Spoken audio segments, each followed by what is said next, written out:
And we're live, gentlemen.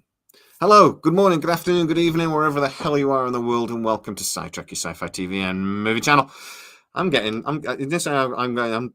movie channel is getting more cow-like. Movie channel. I like it. Yeah, we're 2 years in now, a little over 2 years in now, and it's getting longer. But anyway, hello everybody.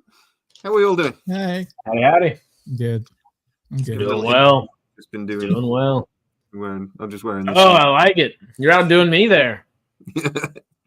We're just doing a fun, silly little video for our friends over at the Companion. And guess why I was wearing this, guys? Get in the comments. Why would I be wearing that? Anyway, you wanted to be me. It's just because I love Matthew so much that I just want to be more like him. So that's also why I'm losing my hair. So it's got nothing to do with genetics. It's just to be more like Matthew.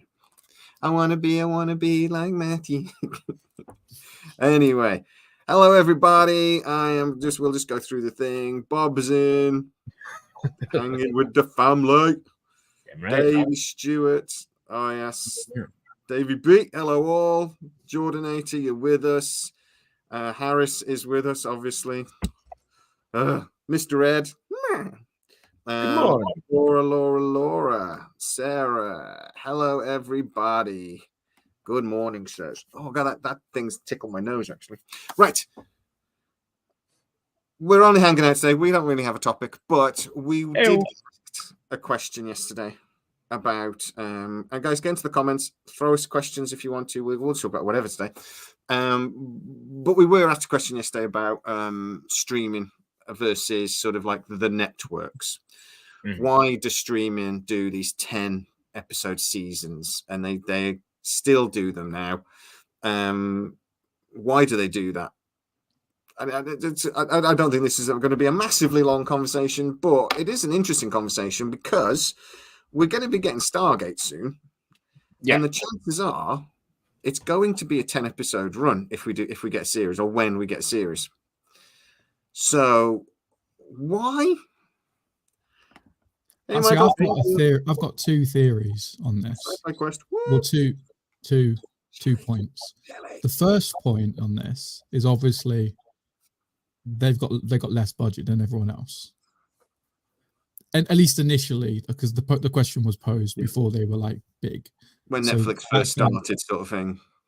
Yeah, they would have only really been able to afford 10 episodes.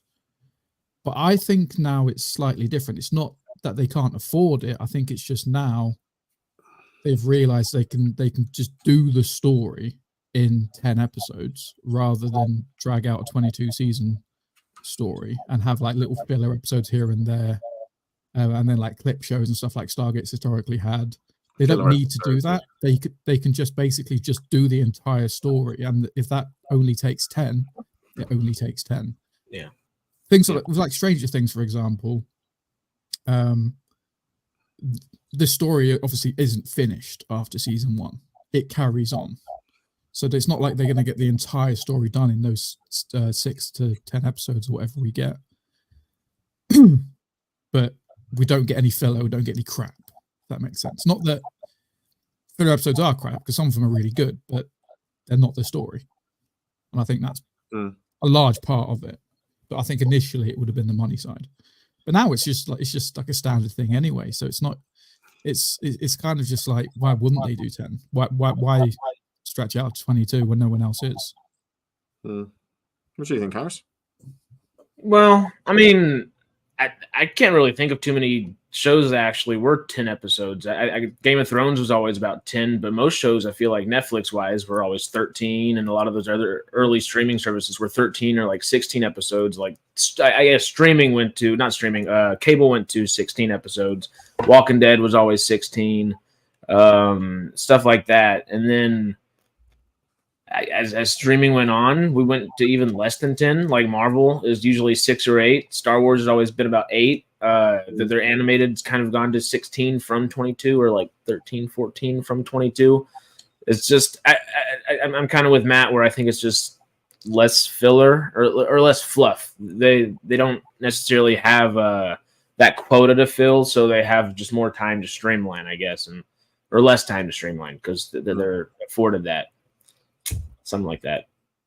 I think it's a good thing that we actually get less. So I agree. I think it's a good thing we actually get less because thinking about it, shows that still do the 22 episode run.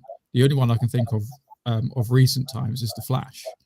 There was a lot of episodes in there that just they could have cut them out completely, and it could have only been 13 episodes.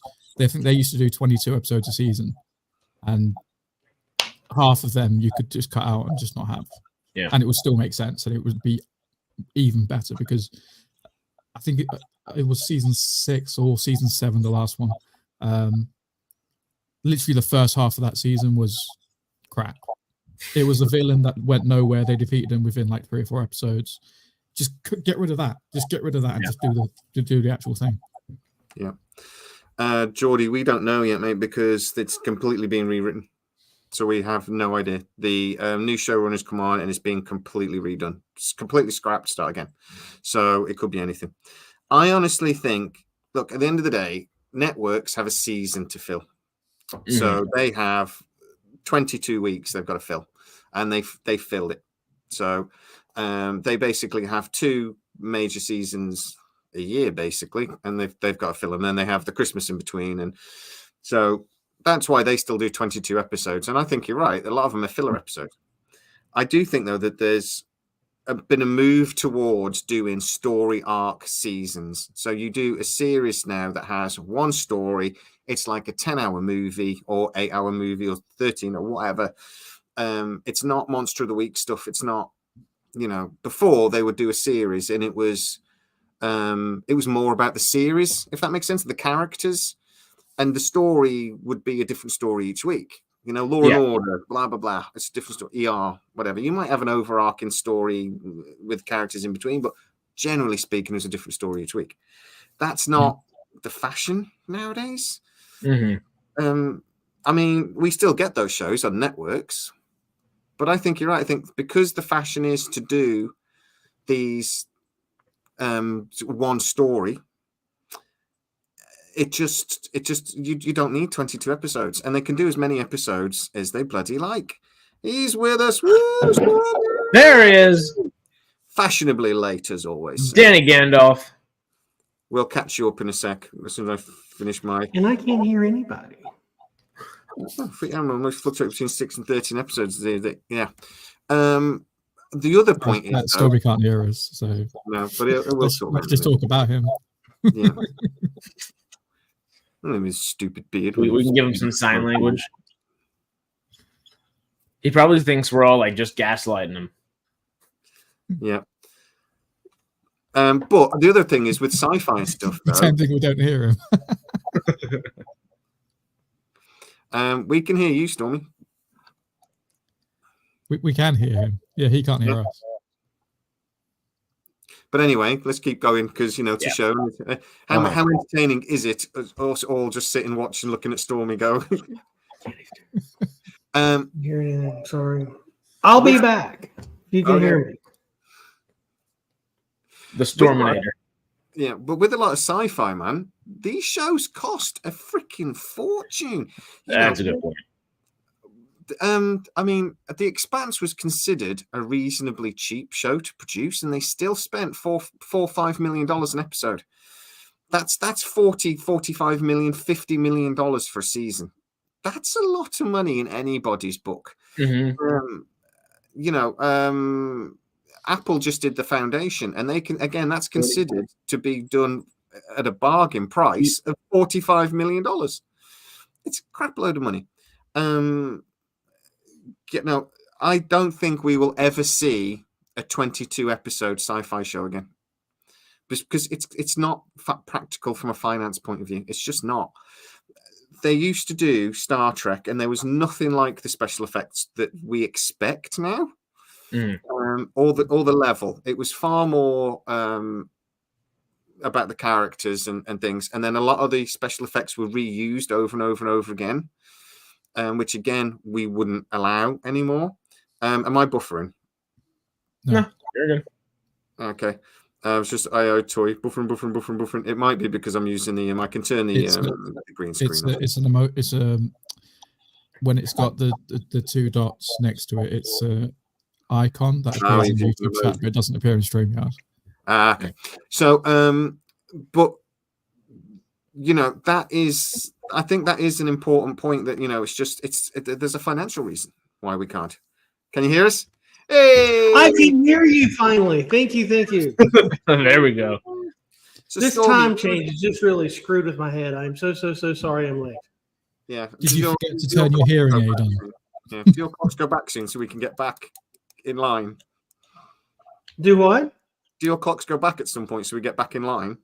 Well, I think they already flipped back, but I was thinking it was 10 and not 9 my local time. Okay.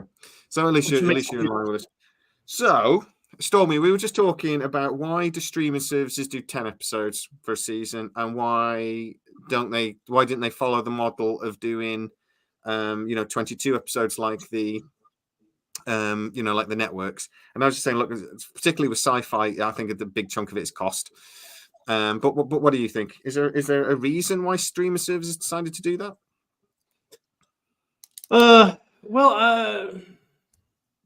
Well, I always thought that, Ronald Moore, when he's doing Battlestar Galactica, he said, when I think it was the last season that had to truncate down the number of episodes they shot from the last season, he was saying it was easier to produce lesser episodes because stories could be more impactful. Because if you have like 22, 27 episodes, you start having a lot of filler episodes. And one thing now, not a lot of streaming services do this, or it turns out that they kind of fail at this. But with 10 episodes, you get right to the guts of the story. It doesn't become like, a soap opera that it's a daily incremental tiny change to the story. At least that's what I think. I wonder how many actors would sign on. I mean, obviously they still do on the big network shows. But doing a big network show is a slog. It's 9 or 10 months of the year, doing 14 hours a day, barely getting a day off. I remember seeing Nathan Fillion talking about doing Castle, and he says by the end of it, you can tell I'm not happy. He says I got really bloated. I was tired because the show centered around him, so he had to be in every day in almost every scene. Even if he wasn't talking, he's in the background. He says it was freaking exhausting. And now he does the Rookie. It's a much bigger cast and it's a much easier sort of thing. But yeah, I wonder how many actors are looking at doing a network show if they've got the choice. Obviously, working actors, and going, man, I don't want to do that for the next 10 years of my life. If the show's successful, I could be doing this for 6 or 7 years. It's painful. Yeah. And I don't think there's the quality there, to be honest, either. But that's my. Do you think there's any other? Hey, Tom, how you doing? And Kerry's in the house. Do you think there's any other reasons? And which do we prefer? Or does it depend on the type of genre? Does it work better for some types of genre shows than others, sort of thing? I think it works in any and every genre. It's expensive, and you can't tell the story that you want to tell, and like the conciseness that you want to, I guess. But animated might be a good way to herald that into the future. Maybe, I don't know. I feel like there's still a space for monster of the week or character of the week or villain of the week, whatever it kind of is. But it doesn't give you the story that you really want necessarily. It does allow you to play with some characters, but that's about it. Not necessarily it, but it's not the way of the future. That's for sure. Yeah, well, I mean, Futurama does that kind of to an extent, doesn't it? I mean, it's just like adventure of the week kind of thing. I know sometimes they went in and had like an overarching theme, a few seasons here and there, but with animation, like you say, you can literally just have monster of the week, adventure of the week kind of things. Yeah, I don't know. Why doesn't it work for live action as well nowadays? What it used to. I think that's quite interesting because it doesn't translate anymore. Like I expect taste of change, I guess. I think expectations have changed. Okay. 100%. Potentially, exactly with sci-fi and things. I think this is a really interesting point, and I'd love to know what you guys think. I believe the next installment in the Stargate franchise will have a proper sci-fi budget. First of all, what do you think a proper sci-fi budget is? We'll talk about. Then otherwise, Amazon MGM will literally risk throwing millions of dollars out the window. What is a proper sci-fi budget? What do they need to spend? That dude. That's the dude writing the script on Twitter. He's in my DMs. Sorry, I just saw his face. I was like, I know you. Oh, man. I'm sure that's him. Well, a proper sci-fi budget, I'm saying, would be 40 to 50 million, because just Expanse and Foundation are both like pinnacle sci-fi shows of what we consider as like a sci-fi community, and those are perfectly budgeted in a way. Star Trek spends $9 million an episode. They do. And there's still fluff. I think that 40, 50 million is kind of perfect because it forces the people making it, the whole creative team, to really focus on what they're spending the money on, compared to that like $8, $9, $10 million where, I mean, I don't watch Star Trek, sorry y'all, but like I know it's not like the super most popular thing in the world. You said Picard got in the top 10 of Nielsen, but maybe they could do better if they were forced to hone in on their story more instead of going to do like musical episodes and stuff that I know some people are the biggest fans of and stuff. I was getting ready to say, somebody mentioned filler in the chat, and it's like that's the first thing that popped to my head was Strange New Worlds in their musical. Yeah. The Marvels had a little musical. I personally Sarah, thank you, Sarah. I personally thought the K-pop Klingons was a marvelous moment in sci-fi, and I actually think they should do a whole episode of it. I think it would be great. At no point series? I want to stick my fingers in my eyeballs. I would rather put my dick in a clamp than watch that episode again.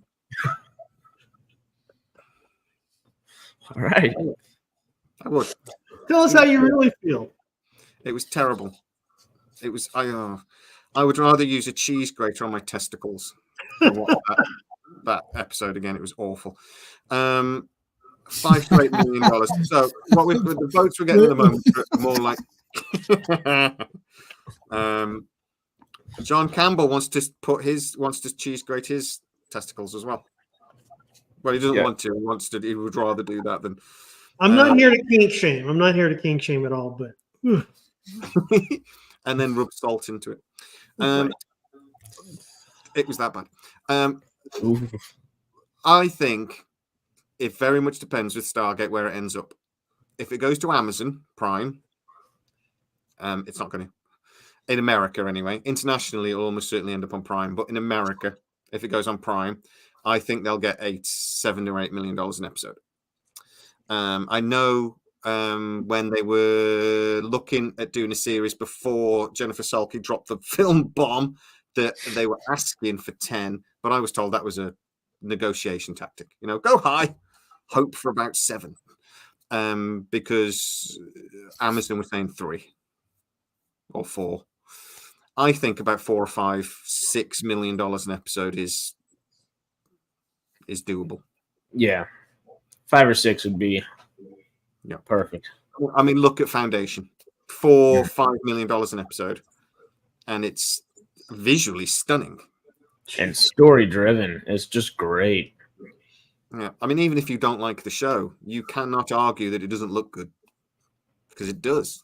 And there's a lot of sets there. There's a lot going on. So I mean, you can't argue that every penny of that, of that budget was on the screen. But what do you guys think then? I mean, if they don't spend that sort of money, is it a problem? What do you mean? If they don't spend 5 or 6 million, or if they don't spend 10? If they come back and we find out their budget is $3 million because it's going on MGM Plus, and $3 million for an MGM Plus series is about what they spend.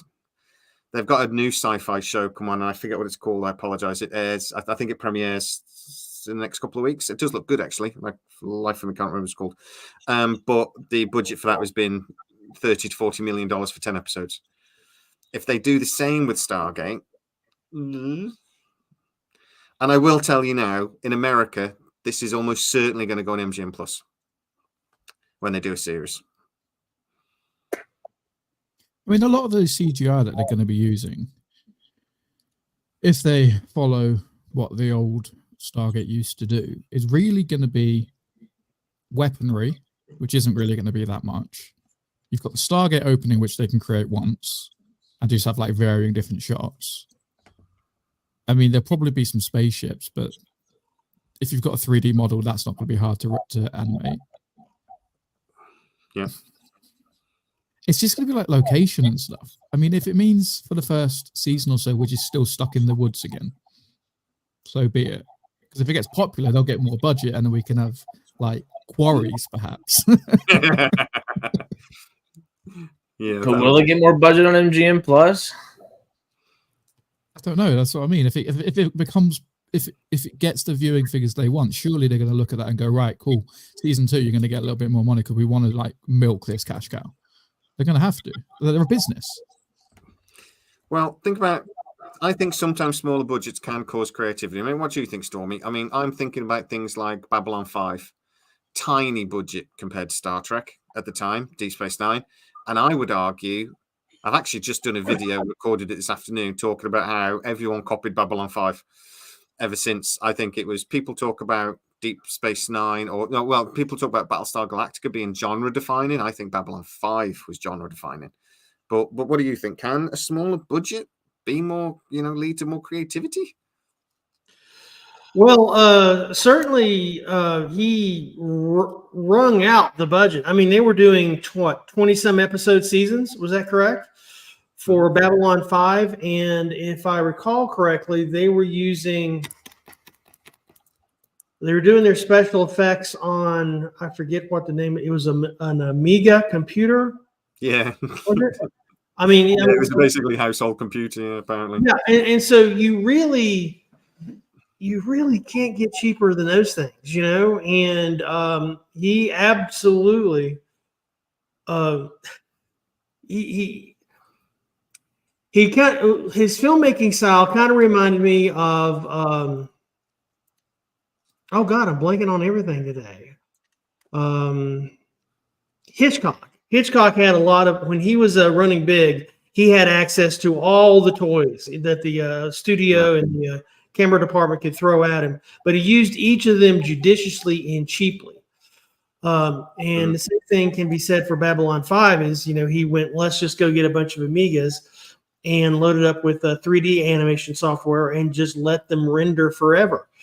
And he did that for 20-some episodes per season, and it kept going. And the acting was good, and the writing, of course, was just awesome. So it can be done, Now, if you go to watch Babylon 5 today, it looks a bit dated, but how many years ago was that? 1993. 30? 94, 93. Yeah, 93. early 80s when syndication was becoming big, and syndication was a really good outlet for sci-fi.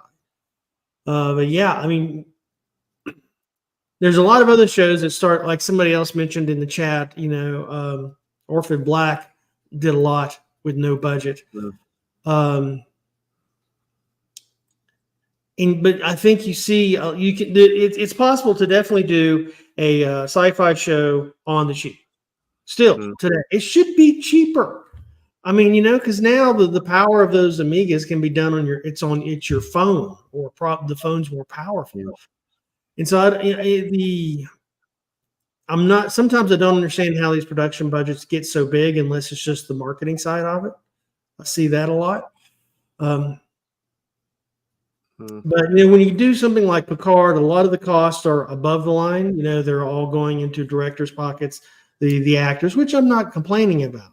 Yeah, Patrick Stewart, he was. Yeah, and so when you say that, when people say that it is, it's the special effects, man, I would say the cost of Patrick Stewart's trailer costs more than the effects on Picard, because his salary was so high compared to what the effects are, I think. Yeah. Well, I think they would have spent more on the effects than his trailer, but I know what you're saying. It does inflate the cost if the actor's earning £1 million an episode, and his contract I think was about 15 million, which would be, that's 10% of the budget goes on Patrick Stewart, basically. Yeah. What do you think, Matt? Do you think right? Remember, like the old sci-fi TV shows on the Sci-Fi network, and most of them were rubbish. But then we would get something like Andromeda, or some of these shows that were just phenomenal sci-fi. Is there a point to say sometimes, and I think Star Trek is guilty of this, sometimes you can spend too much money. Lord of the Rings, you can spend too much money, and it's like it becomes CGI vomit. Someone in the comments said this earlier. It's better to have like 3 million episodes, $3 million or whatever per episode, and have a really great story than to spend 10 million on like special effects and it just be complete crap. Yeah, it's always been about the story for Stargate for me. The special effects are great. Like, don't get me wrong, I love seeing the spaceships, and I like seeing people get blown up and all that kind of stuff. But it was always the story that kept me coming back, and the character development. If it didn't have spaceships, I would still love it, because for the first 6 seasons we didn't have any spaceships. Yeah. Other than like attack vessels and like the odd Asgard ship. But yeah, Harris, do you actually think it could be a good thing? Because if it means a low budget, it means they might have to strip this show back. And we keep talking about how there's the risk of we want Stargate, not Star Trek. So, I mean, a smaller budget, they've got to strip it back, right? I totally think it's a good thing. I just think $3 million is too low to bring something back that is the third largest sci-fi kind of IP out there, even if it's the dormant and sleeping giant one. I think 4 to 6 million is kind of that sweet spot, and 5 or 6 would be that like perfect kind of sweet spot. 3 million would be okay. I think that would force them to do some stuff, and I think, but 5 or 6 kind of forces them to confine their story and really like have a plan of what they want to do with it. More so than like, okay, spend $10 million and like give it some fluff, have some fun with it. I like the concisity of it, but 3 million just seems too low, just a little too low. I would love it if Amazon actually went to the story makers and went, "What story do you want to do? What do you think it's going to cost?" And actually, the budget was more related to the story they wanted to do, rather than them saying, "You've got $4 million an episode. What's the best you can do?" It'd be nice. That'd be nice. Yeah. I love Spin's question here, guys. So let's move on. We've got some great questions coming through at the moment. Would you rather have Stargate wait an extra year for a TV show that will at least run 5 seasons, hopefully 7? Or would you rather have a movie and a TV show start right away, but there's a 50-50 chance that the show only lasts 2 seasons? I'm going to switch that. Say, do we want something? Do we want it now, regardless, or would we actually prefer they took their time, even if that means we waited this long? I would argue that as well. We've waited long enough now. Yeah. Well, it's not like they haven't technically taken their time already, So I think they should go ahead and jump in on something. Obviously, it'd be nice to have a series that's going to run the length of something that we all would want to watch for a long time, years and years and years. But I mean, you mentioned the other day, like, hey, maybe they're going to do a trilogy of movies and stuff. I would not mind a movie, 2 seasons of something that kind of counts as a mini series, another movie, and if that movie led into the miniseries led into the movie, so on and so forth, and then that ended maybe after the trilogy with that long running series, that would be amazing. Because that just allow different stories to be told in kind of half different mediums, not necessarily different mediums, but in different ways, and you get to spend more time with those characters than just those 3 movies, and it could still be like one larger overarching story that leads into a long series, and that could tie up SG1, SGA, SGU, so on and so forth. Yeah, I'd agree with that. Off my soapbox. Well, one thing that I've been thinking about this last week, and one of the biggest reasons why, at least for me, I'm attracted to Stargate is great writing. But the thing I like the most about Stargate is the heroes are scientists. And you see, like most disaster movies, it starts out with somebody ignoring the scientist, and then, oh yeah, well, let's go get the scientist to figure out how we defeat Godzilla. But one thing that they never did back away from, and they had it not just one but two, with Colonel Carter and Andrew Jackson, is they had, Rodney McKay, love that character. I mean, they always had scientists as the backbone of the characters. And I love that. Love that. Even the military guys were pretty smart. Jack and Shepard were smart. I mean, as much as a Jack O'Neill liked to play dumb, he's an astronomer. I mean, he's got a telescope, nice telescope set up on his house. And that's where the action is, and he's, looking at the stars. Point. Would it be a problem for you guys if they announced this and they said it is going to be on MGM Plus? Because I think they're actually trying to push MGM Plus as its own thing, like Paramount, like thing. Amazon Prime doesn't want to be like a subscription channel in its own right. It wants to be a subscription hub. So they're going to be pushing these. They're going to be pushing Freevee. They're going to be pushing MGM Plus and these sort of things. So this show is going to end up on one of those. I tell you what, we're talking about the Babylon 5 reboot at the moment, and I've heard several times now the same rumor that it's going to be going on Freevee, that Amazon are trying to get it for Freevee when they do the Babylon 5 reboot. And I think it's perfect, to be honest. It just feels like a Freevee show to me. I don't know why. But do you think where it ends up is a big problem? For me, it won't. But others, it might. They really have to, they're going to spend a bunch of money on it. Do we want to use it as the backbone of a brand new streaming service like we don't have enough already? I don't know. There's only about 25. Calm down. I tell you what, though, MGM Plus is like £6. There's nothing on it. And it's like £6 a month. And I'm like, well, £6's nothing. It's a cup of coffee. But it's like when you start adding them all onto all the other bloody things we've got, it starts to become quite expensive. Yeah. I like this. I was just going to say that the thing that when you keep having these streaming services pop up with one big tentpole series, people will go, oh, yeah, let me go join. 30 days, they cancel their subscription and they're done. They go on to something else. Because we don't have, really, large volumes of content on single providers. Now, that was probably a bad thing to have, but, because it kills competition in kind of a way. But, man, there's got to be some consolidation because I'm getting way too many apps on my system to continually watch. And I still keep coming back to the usual suspects. Disney Plus and Hulu and Amazon, etc., and Netflix. Those are the kind of the four I bounce between. Unless there's something like I want to go, get my daily dose of classic Doctor Who, then I'll go to Pluto TV, which is free, which doesn't cost me anything. I honestly think Amazon are missing a trick. They need to have Amazon Plus because everything else has got a plus in it. Amazon Plus, where it is a bundle. You know what I mean? Yeah. It's Amazon, but it's MGM. How are they not doing that already? For like, even if it was like £20, but you felt like you were getting say something similar to that. You'd be like, yeah. Matt, what do you think about this? For me, I already pay for Amazon Prime.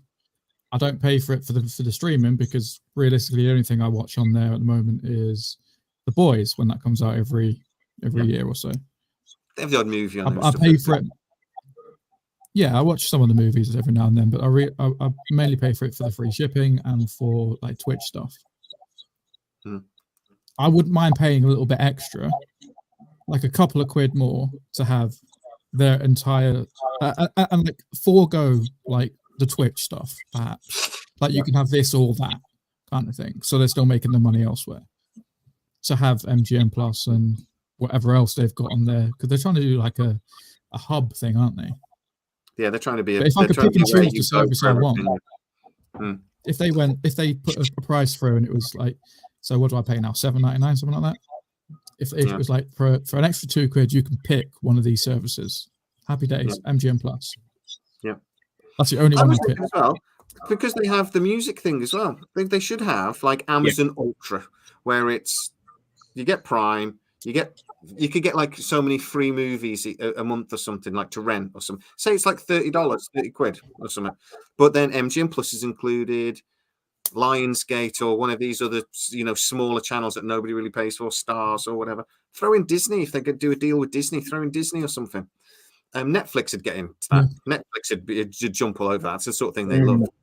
And then have Amazon Ultra, and even if it was 30 quid, but you were getting your music and all these services all in one place, and then like I said, they throw in a couple of rentals a month or something as part of the package, like 2 rentals a month or something. I'd pay for that all day. But anyway, Coke our mate Mike asked a question: if Stargate returns to the TV show, would you like to return the classic villains of the Goa'uld, Replicators, Wraith, or do we want new villains? I'd love to see what you guys think in the comments for that. I'd like to see the Goa'uld come back and have adapted to the new political climate of the galaxy, because it's in their nature to want power. They may have been defeated once, but that's not going to stop them. The system lords are gone, but someone else will just rise to power. I'd like to see that rise to power. Because since they're parasitic in nature, I don't think they're really particularly hung up on it. They could be some other thing. It's just, that's a great idea. I love that. Yeah. I'd love to see. It doesn't necessarily have to be, we're going to be your gods, though. It could be anything. They just want power. They just want to be in control of things. They want an empire. I hope the guys watching that's been arguing with me for weeks and really, really arguing, having a right go at me because he keeps saying that the Goa'uld are extinct. They're all dead. I can say, no, just the system lords. No, when are you going to admit you're wrong? I'm not. There's a whole not extinct. I want to see the Goa'uld take over the Furlings. I think that would be awesome. Yeah, I'd love to see the Furlings. I genuinely think the Furlings as a villain is a brilliant idea. But not like a villain. I think it's got to be like a Thanos type of villain, where they're not being evil for evil's sake. They're actually doing it for like a good reason, but that good reason fucks us up or something. A Thanos type of villain would be. Yeah, they think they're doing the right thing, but yeah, but they're not. But they're not for us at least. Okay, Arnold G's got a good thing. It's just, would it be funny to make a spoof? SG travel to a planet where the Lord of the Rings is happening. Man, talk about throwing another ring into the mix for the Rings of Power. This made a Naquita, man. I like that. There's a meme where it's Doctor Who. He jumps out and he comes through the Stargate. It's like something. I like that. Evil Ewoks chilling. Yes. Wicked goes psycho. I wouldn't mind seeing the Goa'uld take over the Unuses again. Kind of go back to their roots in a way, because they took the Unuses over before people. Yeah. Because the Unuses are kind of getting smarter. Yeah. Ken's late, but he's got a note from his mom, so it's okay. I like the idea of seeing the Goa'uld trying to come. I had this idea actually that the Goa'uld are actually behind the Lucian Alliance. And that explains how the Lucian Alliance sort of got control of all that technology so quickly, and how they expanded so quickly. And I actually think that would be a good idea. Bring the Goa'uld back that way, because they've been behind the Lucian Alliance the whole time, sort of thing, secretly. Some of the lesser Goa'uld, not the system lords. The system lords are dead, don't we? So. But power vacuum, and I just kind of hide the fact. Yeah, they've just adapted to the new situation, sort of thing. They used godlike things to control people before. They can't do that anymore. So they use commerce and tricking people. And maybe and people wouldn't even need to know. Yeah. The Lucian Alliance wouldn't even know. So I think that would work. A Goa'uld crime syndicate. They're now the godfathers of the good fellows of the Stargate world. Yeah. Yeah, exactly. Because it never really made sense to me that Lucian Alliance got so powerful so quickly. Yeah. How did they use the technology? How did they, because the Goa'uld were very clever to make sure that nobody knew how to, use their technology and keep people down. So I like that idea. Anyway, that was me. But so how did we? Sorry, how did we answer that question? Then, do we want new villains? Or do we want to see the old ones come back, or do we want to mix? All the above. Yeah, I want it all. Yeah.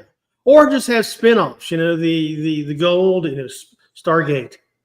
The gold. Stargate. The Unas. Let's just go spin off crazy, just nutso with it. Yeah. I like that idea. What do you think, Matt? Mix, new villain, go old school, bring Ra back. I want to see the gold come back, just because I don't think they would give up that easily.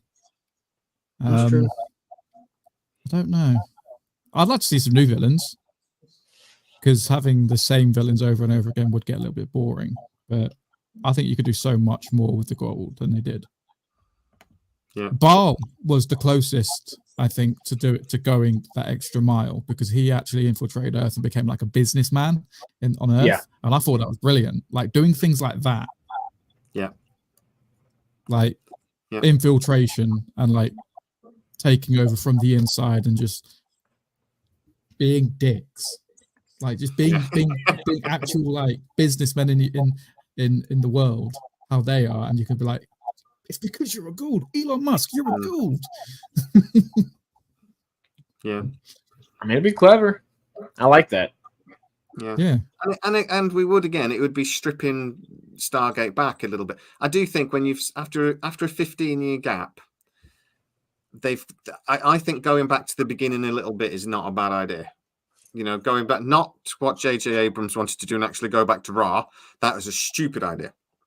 But going back to the beginning a little bit is not a terrible idea. And going back to the gold, at least to begin with, is not a bad idea. They're sort of going home a little bit, isn't it? Let's go. They'll start with something we know. Well, would you like it if they played it like the Gould were like the lowly kind of underlying villains, the secondary villains for like the longevity of the series, and then maybe they kind of have like a puppeteering moment by the end, and we do realize that, oh yeah, they're not just in control of like the Lucian Alliance, but they're in control of this group, this group, this group, or this group, and then they're kind of like that large threat again. I don't know. Well, there was one episode where I forget which series it was in. They encountered some sort of spaceship that was just armed to the teeth, but they never really explained who was in it. What if that was just another gold infected society that we could pick up on? And you know what I mean? Does that make any sense? Yeah. Mm-hmm. I forget what episode that was. Was that SGU in the alternate universe though? Could be. Because they were going to use more of that. Could be. Yeah.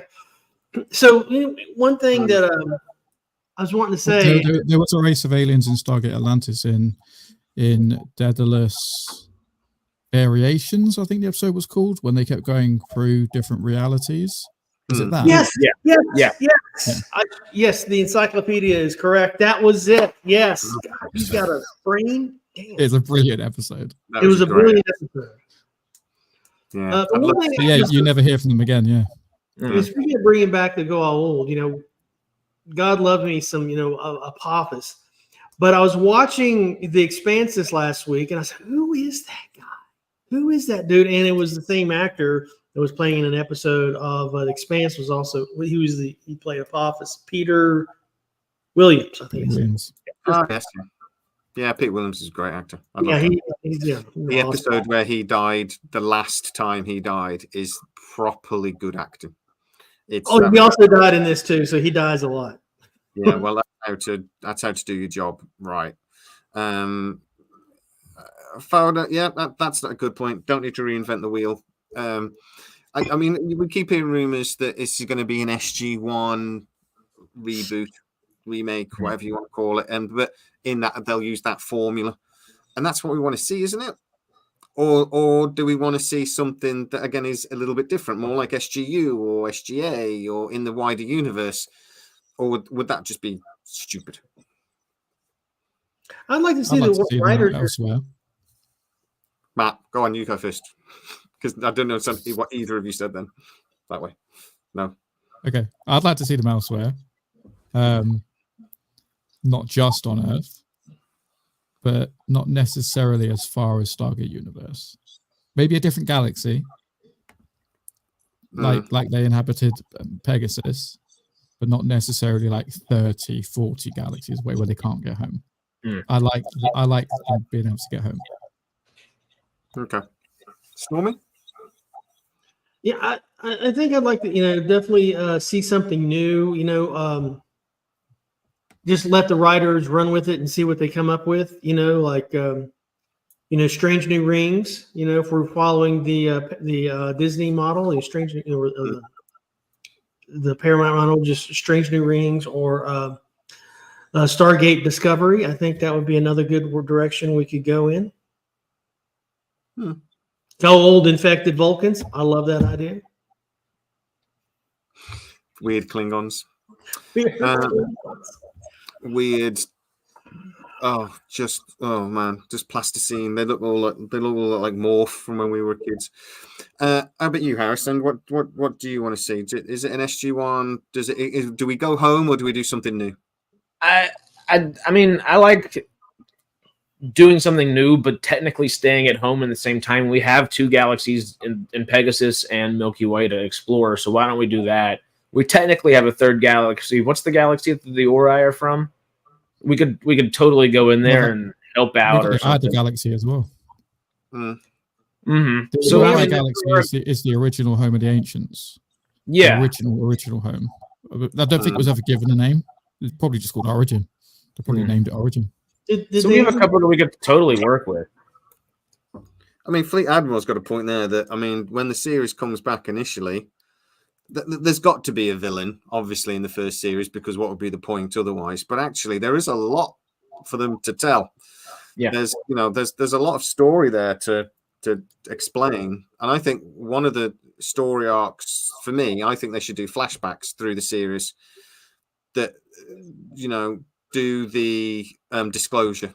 So we tell the disclosure project, but instead of doing it in one hit, I think they should do it in little bits through the series or something. So we don't really know what's quite, because they can ask questions then, can't they? And then answer them a couple of episodes later and keep us wondering sort of thing. But how would you guys handle this? This has become a Stargate video again. How did we manage that? Oh, this is supposed to be a hangout. We're just having a chat. And How would you guys do the disclosure? How would you manage it? As I say, I would do it through flashbacks, but how would you guys do it? Harris, how would you do it, mate? I love flashbacks, but if it's a longer series, I worry about that because Arrow's just the thing that comes to mind. Like those like first maybe 2 seasons of flashbacks were great, and then it just got into like, oh great, now half an episode's flashbacks sometimes. If it was a mini series, flashbacks are perfect.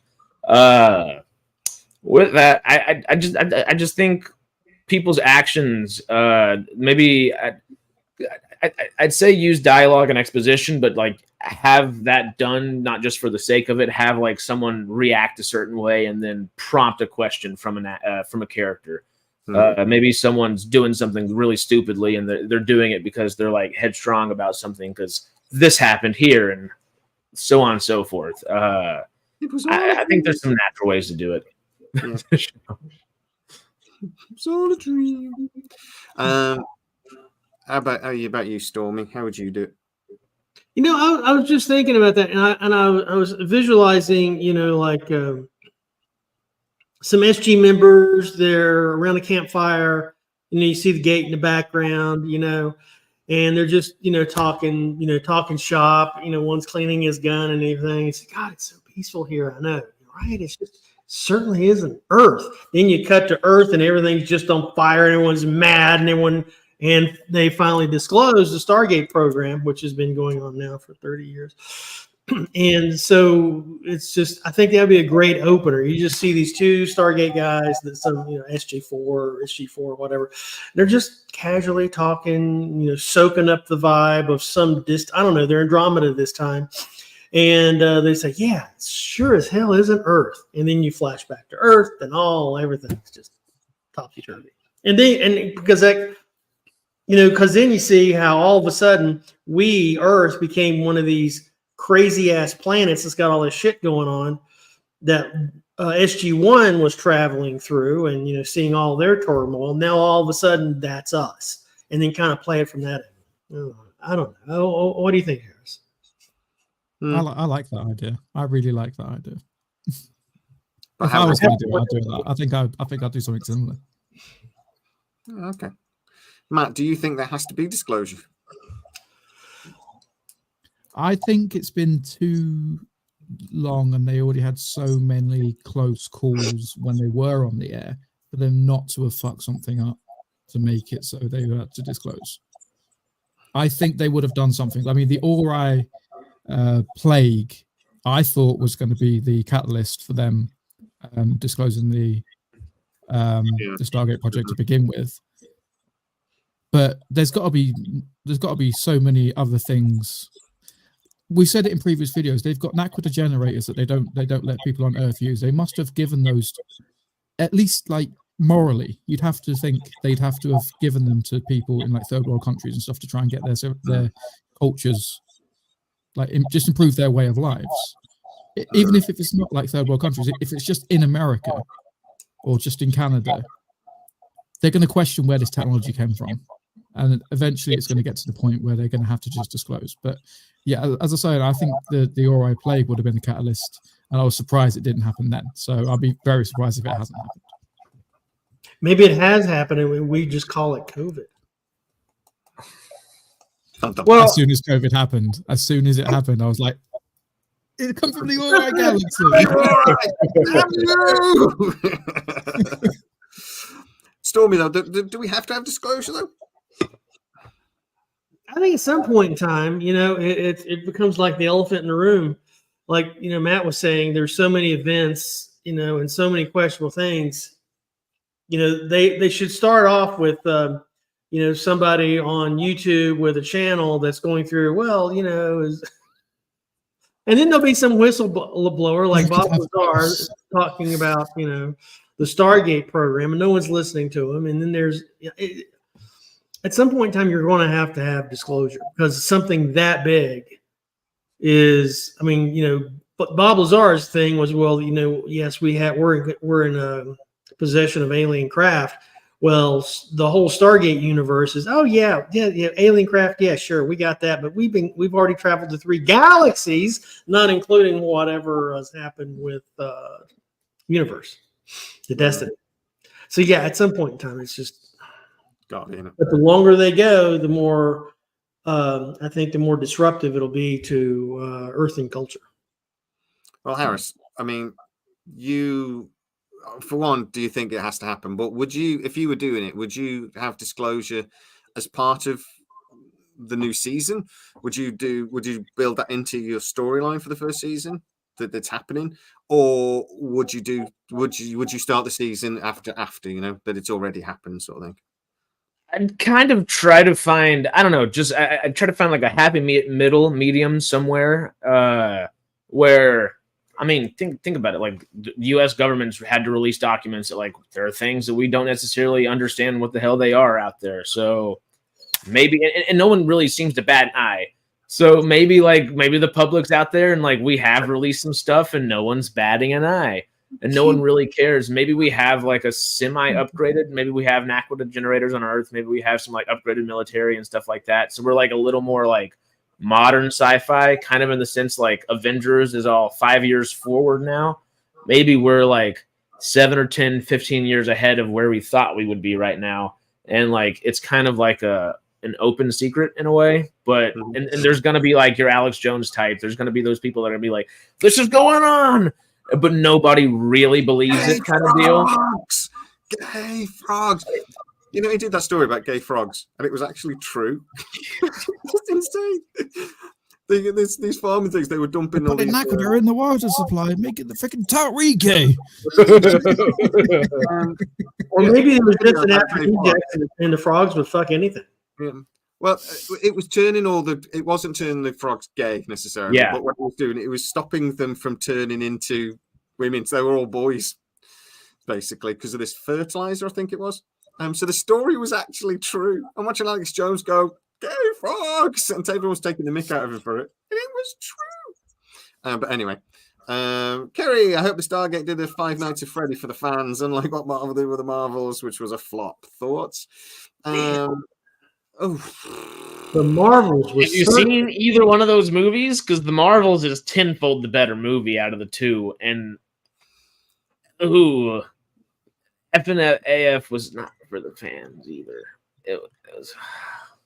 I like the Marvels. Love you, Kerry. Yeah, I think the Marvels. That hurts. But I'm not watching Five Nights at Freddy's. Five Nights at Freddy. Not watching it. So I'll watch it when it's on Amazon. Oh, it's already on Peacock. They literally released it on Peacock the day before it aired because they knew how bad the reviews were going to be. We don't get Peacock in Britain. So, I don't know what the sort of NBC puts in. It'll be a Sky channel, but it'll be on Sky Cinema very shortly, and I'll watch it on there. But yeah, the Marvels flopped because nobody wants to watch. I honestly think there's a problem with Disney that people can't be asked to go to the cinema to watch Disney movies because they know it's going to be on Disney Plus in a couple of months. Yeah, and I do think there's that. I have that in the back of my mind whenever I think about it's 40 quid to go. I could just wait 2 months. Well, also the Marvels technically isn't a flop. If you look at what they've made today, they've only made 40 million in the States, so like domestic or whatever, but 100 million globally already, and that's in 3 days, and that is not what it was expected to make. They were thinking 40 to 60 million total. And so I'm surprised I'm standing up for the Marvels, but like I mean, the lowest movie, so it's a flop. It's the lowest performing Marvel movie. So yes, very much so. Yeah. Didn't Indiana Jones beat that number? I'm not Dial sure. of Destiny? Wasn't it like 57 million? John's going to go watch it in 2 hours. I assume that's the Marvels. You'll enjoy it. It's a good film. I enjoyed it. I watched it last night. The musical's funny, but iffy, but not too bad. Yeah. I think with the Kerry, stop it. We're going to have to tell you off again. I'm going to have to ban you from the channel if you carry on. But even though super chats are most graciously appreciated, and we will always read them out. Sorry, Five Nights was bad. I meant how they made it for the fans and made more money than expected. They did make more. They did. That's true. Five Nights did do well. So I mean, you can't argue with that. Is a movie a flop if it makes a profit? There's an element of reaching expectation, though, isn't there? It's semantics in a way. It just depends how you're looking at it. Yeah, it did. Let's not call it a flop. Let's say it didn't meet expectations. Should we say that? You know, Yeah. But actually, it's not a bad film. If you go out there and watch it, give it a go because it is actually quite a good film. I think it's. I would put this up against the Marvel films from 10 years ago and say, okay, it wouldn't be. It's sort of like Thor, the first Thor movie, not Ragnarok. Ragnarok is way better, but the first Thor movie, it's a good film. It's not bad. It's not as good as Iron Man. We'll put it that way. You know what I mean? It's an in between. That sort of level. Yeah, like Conclude was saying, it's. These days I just wait till it comes out digitally, and then I either rent it or buy it because that's a lot cheaper. And it's not like I'm sitting at home bored with nothing to watch with all these damn channels. I was totally watching all sorts of stuff this week. And did not lack entertainment. And so why go to the theater when I can, stretch out on my nice comfy sofa, text all I want during the movie, hit pause and go use the bathroom or go eat snacks or make, dollar popcorn. Just that I think that the movie house model is just kind of suffering and there's not a really good answer to it. Even big movies that you have to go see on the big screen, like Oppenheimer, I just ordered it. I'm just waiting for it to download to my library, and then I'll just watch it from home. That's one you should have gone and seen in IMAX if you had the chance. Daddy has to work, but but yeah, so I get that a whole lot. Is just well, do I watch this or, and now it's come out like, do I go to the theater or to watch the movie that just came out that Friday that downloaded to my library? Maybe I should just stay home and watch that. So now I've got all these premieres coming to my library. So do I watch that or do I flash forward 2 months into the future? And only, and there's not a lot of movie theaters that'll let me in the door with just my underwear. There's only one I can think of, and that's Rocky Horror, and they're not playing locally. That's not playing locally, unfortunately. Yeah. Let's sigh. Yeah, and you can't pause at the cinema and go for a wee, which, as we know, I have to do often. Yes.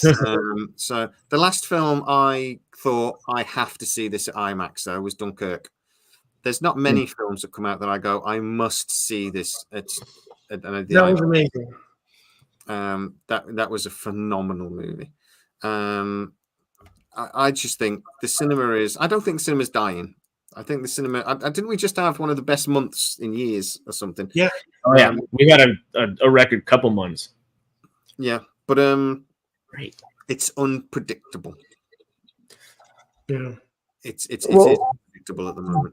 Just about every film that you've expected to do well this year, besides Barbie and Oppenheimer, I think those are literally the only exceptions. Barbie was not expected to do well. And Barbie wasn't expected to do that well either. Yeah, it was expected to come in. Who was I talking to? I was talking to somebody. I think I'm allowed to say who it was, but I can't remember. But anyway, I was talking to somebody who says that there's a reason why they spent. Did they nearly double the budget of the movie on advertising and what have you, on the marketing?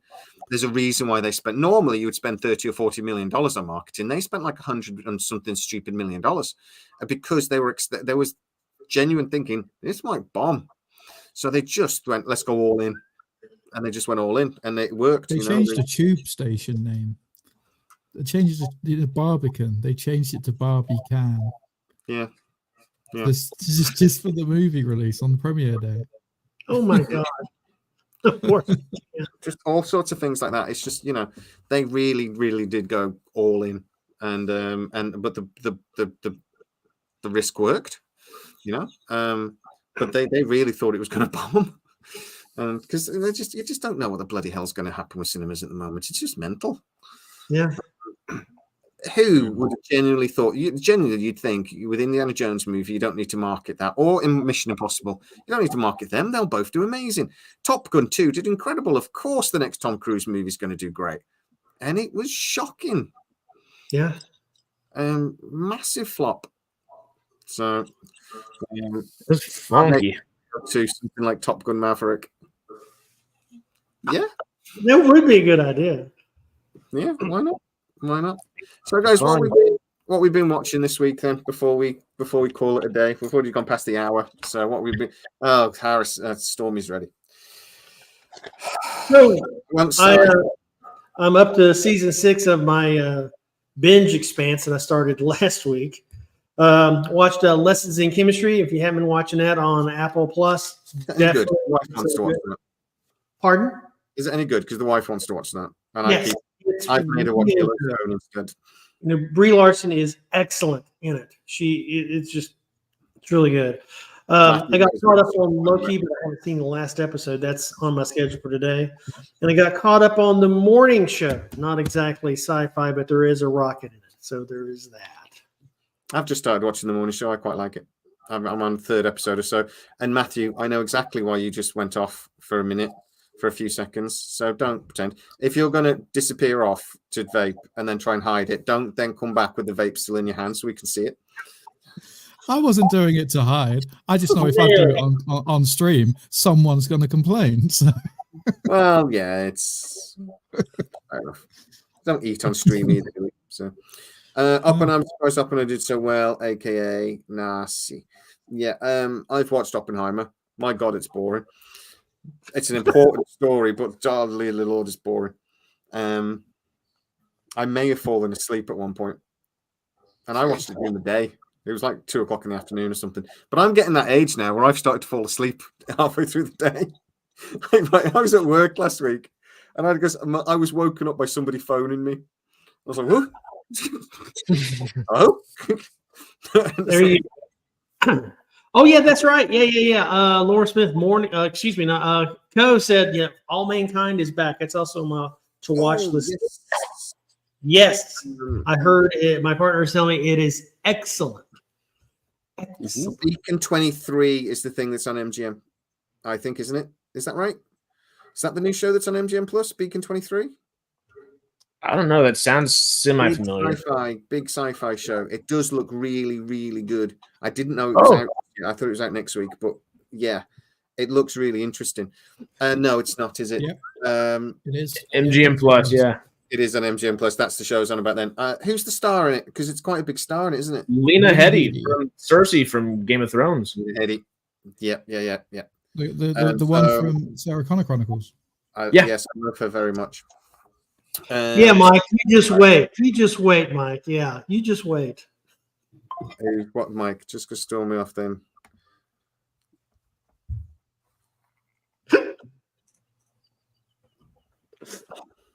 It's so inappropriate to you people. It's so inappropriate. And I've seen the certain comments, by the way, that we're not mentioning in a video ever again. But I've seen the comments. You're very naughty people. Harris, what have you been watching, my friend? I think we talked about it a little bit yesterday, but Loki, Marvel's. The finale for Loki, Marvel's, the last 3 episodes. So the finale for the first season of Scavenger's Reign. I don't know when it's coming to the UK, but the second it is, y'all have to watch it. And if you're in the US, watch Scavenger's Reign. If you're in anywhere in the world that you can watch Scavenger's Reign, watch Scavenger's Reign because it's the best show that's been on TV for the past month, 2 months. What's it about? Tell us about it briefly. It's a freighter ship in space gets kind of something happens and a solar flare hits the freighter and causes a few people in the freighter because not everyone's awake. A lot of people are in stasis. So the ones that are awake have to escape to a planet. And some of the escape pods don't make it. This is all in the literal intro of the show every episode. And you are following 3 different storylines of different survivors that are on the planet. And it's very stripped back. There's not a whole bunch of talking at first. You get a little more talking by the last kind of 6 episodes, but it is fantastic. It's these people having to explore a new world and are trying to get back to the Demeter, which is their ship, and try to find a way to get off the planet. It's good, simple but fun. Super sci-fi. Say what? Is it high concept sort of thing or? No. High concept in the way the planet works in some ways. It's not like high concept in a flashy cities built everywhere. It's super. I mean, it's in the wilderness kind of thing. They're hiking in the wilderness to get to their spaceship. So it's only high concept in the way the planet interacts with them and the way they interact with the planet. But it's cool. It's so cool. Scavenger's Reign. He got the Wii. Yes, sir. He had to do a Jamie. That's what we're going to be starting calling that now. When people SciTrek catheters coming soon to a store near you. Besides that, though, Special Ops Lioness. I'm still on my Taylor Sheridan Paramount Plus run. Special Ops Lioness was really good. Very good. And then new episodes today of Rick and Morty, Crepopolis, the fantasy version of it, essentially, and Lawman Bass Reeves. More Taylor Sheridan, so I'm happy. Yeah. I know I've said this before, but I actually think quietly Paramount Plus is becoming my favorite streaming service. But the app is shit. The app is so annoying. So we're starting once a day it crashes. Oh well, I've started to watch Yellowstone, right? Mm-hmm. So normally you'll go into a show, and obviously the 5th season's just come out, so you go into it and it's the 5th season. But you go down to seasons and you just go back. You can't do that with Yellowstone on fucking Paramount. Roll all the way. Search Yellowstone and find the 1st season. It's so annoying. Apple's terrible. The only saving grace is my Amazon app remembers which episode I watched last, and it's on my continue watching. That's the only saving grace. But you actually go into the Paramount app, you can't do it. It's so stupid. It's really annoying. But I actually think on the quiet, Paramount is becoming one of my. I watch it way more than I watch It might be because I've found it recently. I've not, so I'm going back through. But Yellowstone is fantastic. I'm going to look forward to watching the prequel. Lionesses was fantastic. A really beautiful made show. Mm-hmm. I only watch Paramount and Apple at the moment. Those are the two best, I think. I watch Netflix. Pound for pound. I genuinely can't remember the last time I watched Netflix. And if you've got Apple Plus, and if you haven't, you need to watch Slow Horses. It's a brilliant show. It's hilarious. That sounds familiar. Who's that? Who's in that? I can never remember his name. It's a show made in Britain with spies, and it's a spy show. But the basic principle is that in MI5 they've got these basically. Oh, Gary Oldman's the main star. Gary Oldman. I've seen ads for that. It looks good. It's good. It's basically the rejects from MI5. And Gary Oldman is like the boss, but he hates everybody. And he's always telling them how stupid they are and stuff. And he's just, I wouldn't trust him to tell me the time if he was stood in front of Big Ben, was one of my favorite lines. And he goes, and then it's like, there's this guy that's been kidnapped. And they go, should we go and save him? I goes, no, for the love of God, don't do that. That's a surefire way that he'll definitely get killed if you go try and save him.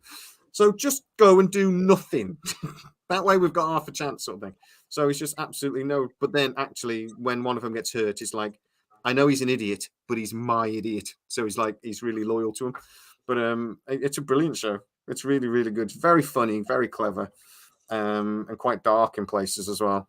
And twists and turns. But it's fantastic.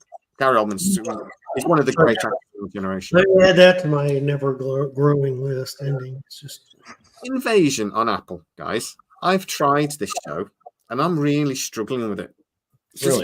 Has anybody watched it? Does it get better? I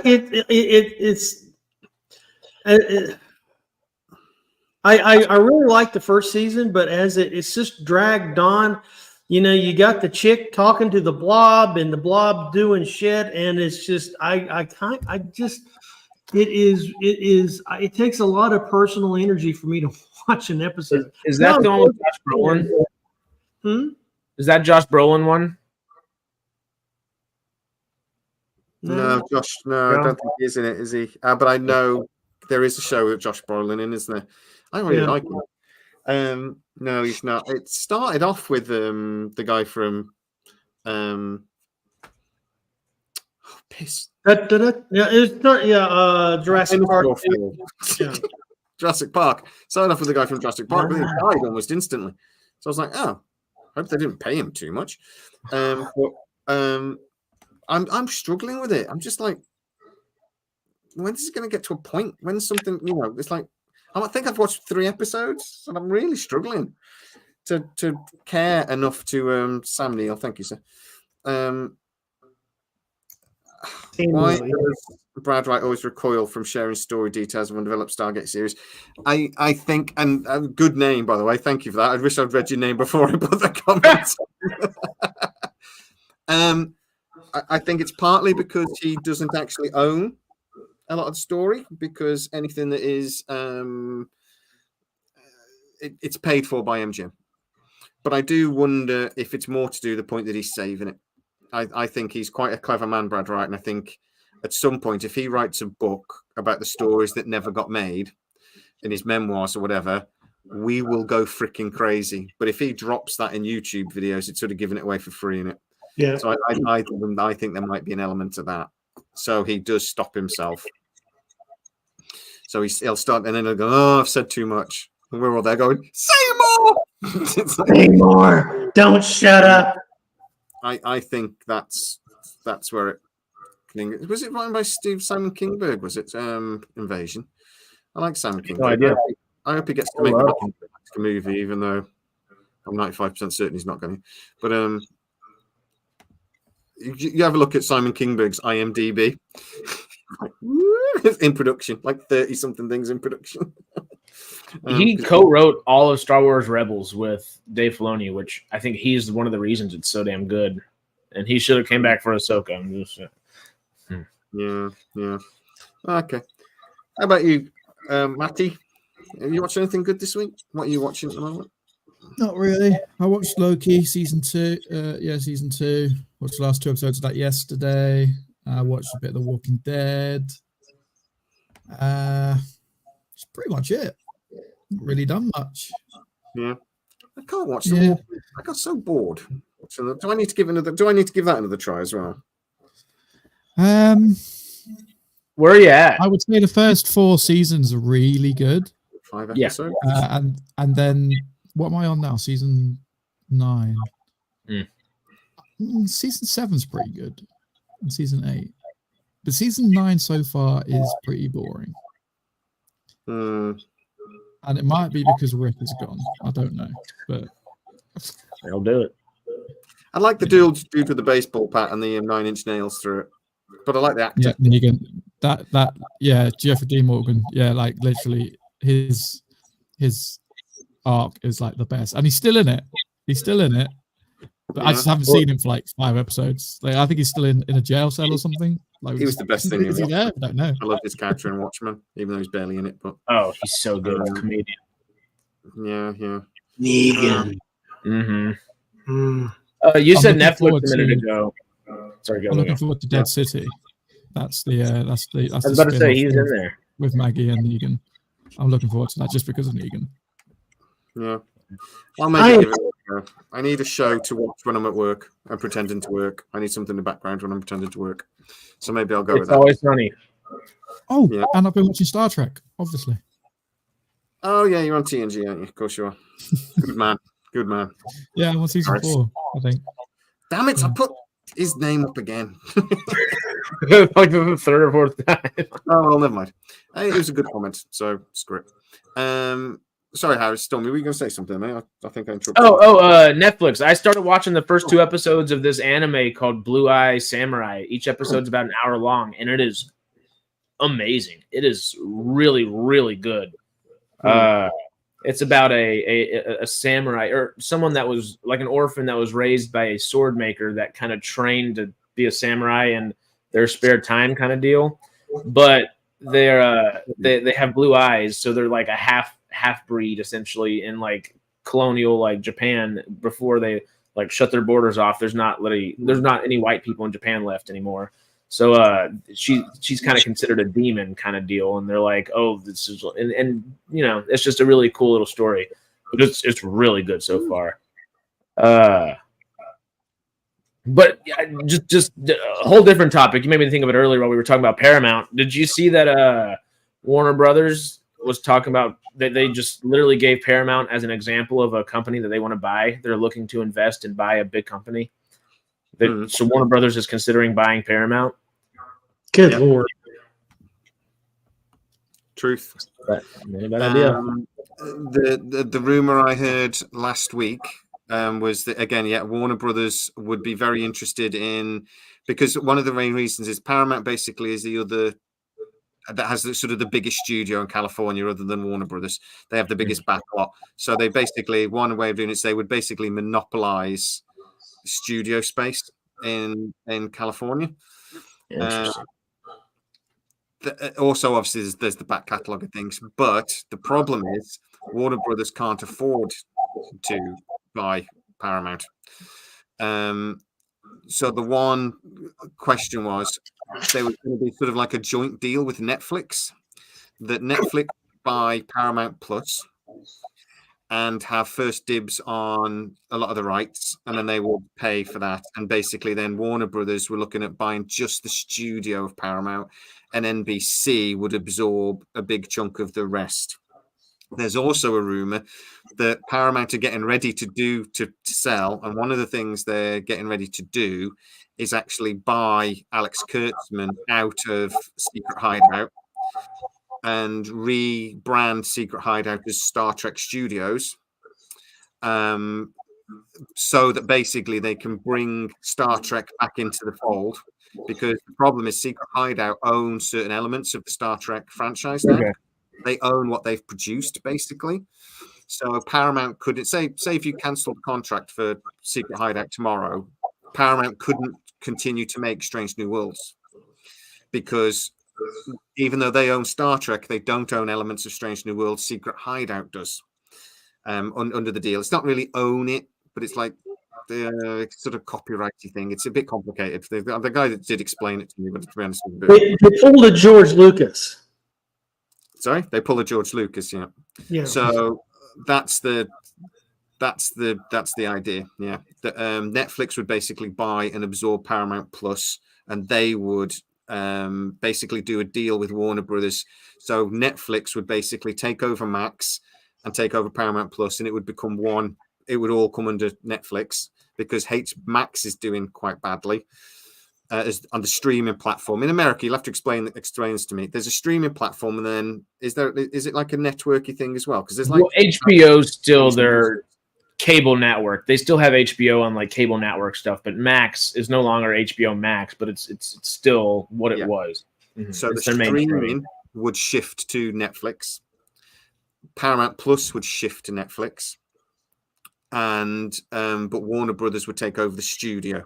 So Warner Brothers would continue to produce material for Netflix, but Netflix would own the thing. And that's apparently the only way Warner Brothers can finance it. And that's what they're looking at the moment. But this isn't going to happen anytime soon because it's going to be a massively complicated deal. And Warner Brothers are going to have to massively refinance to do it because they owe $50-60 billion already.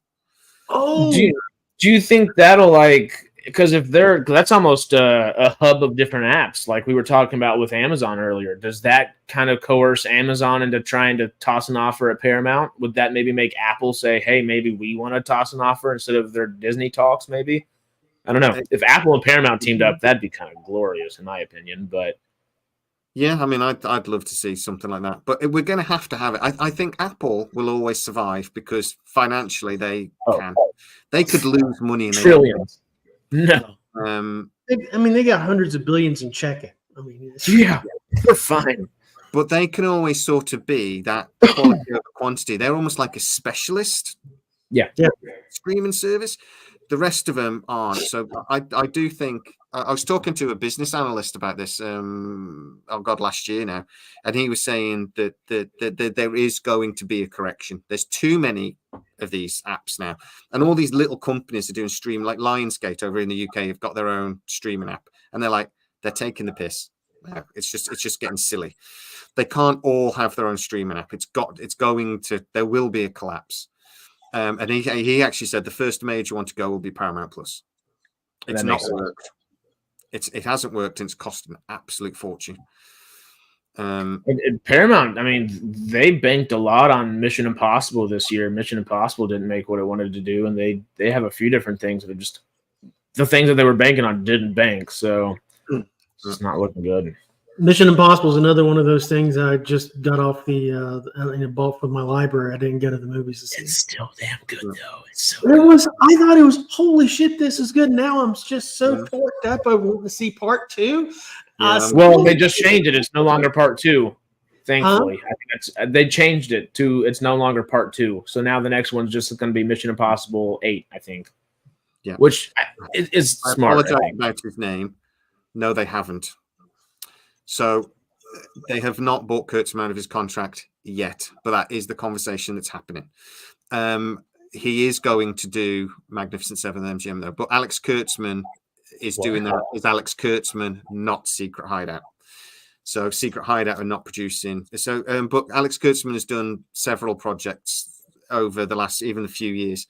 The Secret Hideout's deal is basically to do Star Trek and then get first dibs on anything Secret Hideout does, but Alex Kurtzman can still work as a producer on other projects. So it's not happened yet, but I wouldn't give you good odds on that it'll happen in the next 6 months. He just said happened on Friday in a follow-up. I don't know if that's just like super recent or not. What, sorry? I don't want to say his name, but he just said happened on Friday. I don't know if that just was like super recent. I missed it if it did. Aye. So I mean that is excellent. If that happened Friday, I'll look into it. But I knew it was planned. But if it's happened, great. But I know he's doing Magnificent Seven. But that's separate to Secret Hideout. Since when is that a thing? That just piqued my interest as you started saying that. When do we get that? Is that just being made? Yeah, apparently. Yeah, MGM. Yeah. So, but he's got. If you look at his IMDb, he's got several projects that have nothing to do with Secret Hideout on the go that he's producing. So for other providers, when they do Star Trek 4, which I think will happen at some point, that will be Alex Kurtzman with Secret. That will be Secret Hideout producing it. I think Kurtzman has been moving away from Secret Hideout for a while, to be honest. He's and Paramount consider a lot of the toxicity with Star Trek in the last 12 months, the last few years, is aimed at Alex Kurtzman. Even with Picard doing well, people still bitch about Alex Kurtzman. So he'll Kurtzman it. It's like what he did with Discovery Season 1 has left a bad taste in people's mouths. It's like it was not good. It was a bad way. It was a bad step. It was a very bad first step. Yeah, and getting him out of it, and like I say, this idea of rebranding it as Star Trek Studios, sort of what it's almost like Lucas within Disney and sort of things, that it'll be within the thing but separate slightly. And I actually think that was a really, really good idea if they do that. I like it because that allows them, if they do want to leave that company at any point, or if another company wants to buy out Star Trek, particularly if they're just not working within those confines, whatever they end up doing, that can be done at that point. They can go in there and grab Star Trek without having all those strangleholds from different places. Yeah. That's just, I think, healthy for an IP. Yeah, exactly. And simplifying all the contracts have got so confusing with Star Trek over the last few years. When CBS and Paramount separated, and then CBS owned the movie rights. Paramount owned the movie rights, but CBS owned the TV rights. And then that got convoluted when they then reabsorbed, because all these contracts still sort of stood, and it complicated it. So it's become really complicated. Then they allowed Secret Hideout to take on certain elements of the IP, and it's just so absorbing it in is the cheap. But at the end of the day, what Paramount are thinking is, even if it costs them X amount of millions to buy Paramount, to buy out Secret Hideout, it absorbs Secret Hideout into Paramount, and Star Trek will be more valuable because of it. At the moment, it's probably their most valuable IP, and they don't own all of it, and that's a problem if you're then going to try and sell the studio. So if this happens, if you see Secret Hideout, or if it did happen Friday and I just missed it, sorry, if this does happen in the next few months, expect Paramount to be sold before the summer. Because I'm told that's when they have to restructure a load of their debt. And that's a problem for them, because it's going to cost a fortune. So they've got about 10 billion worth of debt that they have to restructure. But they took that debt out when they were getting interest rates of like 1%. And now all of a sudden it's 5%. And 5% of $10 billion is a lot. Yeah. Like $100 million or something in interest alone or something. Mm-hmm. It's going to be a problem. So I think they're looking to sell because of that. Makes sense. But we'll see. Or they'll restructure and they'll just keep their heads down. So that unification makes sense. So then it is like a tent pole, like a Marvel would be under a Disney, or Warner Brothers under, or DC under like a Warner Brothers thing or something like that. Yeah. Yeah. So yeah, but I like the Star Trek Studios idea. I think that's a good idea. And that was one of actually my comments. Fella, I won't say his name, but he told me about that, and I was like, really? And then I immediately asked somebody else, and they went, "Who told you that?" That's supposed to be a secret. It's like, oh, okay, I found out again. I'll tell you what, with the Star Trek being Stargate, sorry, and the it being released to the public, let's just get us to do it. We've released everything else. We've leaked everything else. We might as well just leak that the Stargate exists as well. They could so do that, like how sometimes they do movies and things when they use real news reporters and stuff in the in disaster movies. They could do the start of the movie and it's a YouTube video and put it to us. Like the releasing the information sort of thing. The Stargate's real. That'd be awesome. Yeah, hire us, please. Let us do it. YouTuber leaks secrets. Dum dum dum. Again. Oh my God! It'd be like that's what J. Jonah Jameson was doing in the Marvel Spider-Man movies, right? He was kind of working as like the Daily Bugle was like a YouTube network or something, and that's kind of what he was doing. Let's do it. If they don't, if they don't do it, then I don't know what's going on. Anyway, guys, it's been marvelous as always. I think I'm going to go and have a bath. I don't feel very well. Oh, I'm so sorry. Pee before you get in there, just to make sure. Oh, pee when I'm in there. Not in there, but you know. I'll pee in the shower. I don't pee in the bath. That's wrong. Good. There you go. That's the final question of the day. Pee in the shower, yes or no? Oh, why not? Depends on the day. There are some days, no, but some days, yes. Hey, I just want to tell you guys, I've got a couple new videos up on my Professor Cringe channel. I've got an episode of Dracula. Dracula's up, and I've also got the first episode of Foundation is up on Professor Cringe. I'll put the links to them in the chat. I was really happy how they turned out. I really enjoyed making them. It was like you guys said, like you advised, and do something that you're really passionate about and have fun with. I really had a good time putting these together. So good. Go watch them. That's all. Matthew, what have you just sent we me? Shall. You've not been listening. You've been doing stuff. What? Kurtzman will go by the end of November. I edited that video whilst also listening to this because I'm just that skilled. Right. The source that's been talking to me about Star Trek, he says, since he brought it up, they have brought Kurtzman out of his contract. He's going to do Magnificent Seven for MGM. They're trying to consolidate the IP, which I've been told early, and they're desperately trying to sell. Yeah. His sources are a bit hit and miss. So, because he's also the person who told me that they'd sacked Kurtzman months ago and it turned out not to be true.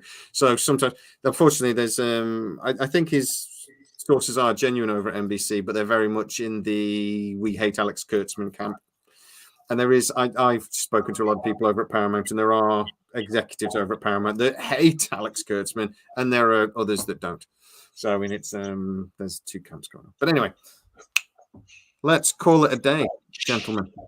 Thank you so much. As always, it's been emotional.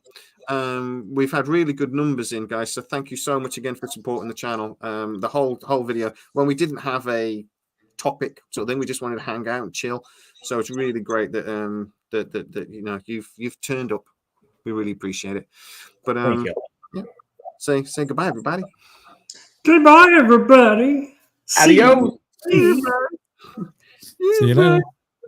Toodles. Love you guys. Bye. Love you.